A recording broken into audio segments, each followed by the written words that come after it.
naši sledovatelia. Pozrite, ja sa prechádzam po lúke a takúto jaskyňu som tu našiel.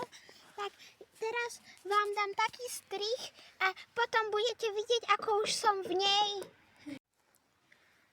Pomoc! Pomoc! Pomoc! Pomoc! Som sa zasekol!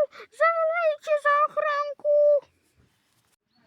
Čo sa deje, Bobok? Až do jediny ťa bolo počuť. Však hádam, vidíš, nie?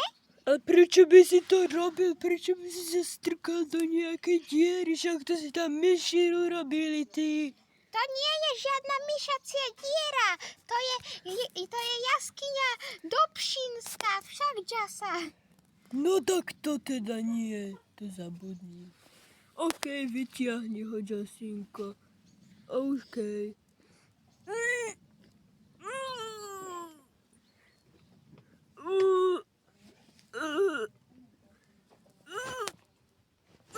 No konečne som hore.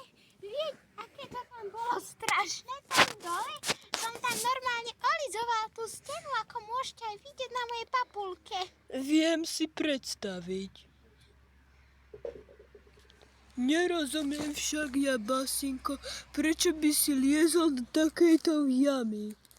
Však až na dno toho není vidieť. Môžeš mi to vysvetliť? Mňa zaujímalo, ja som si myslela, že tam nájdem poklad, zlato, budem bohatý, kúpim si vilu, auta. No jasné. Myslím si, že toto záchranárske video už môžeme ukončiť.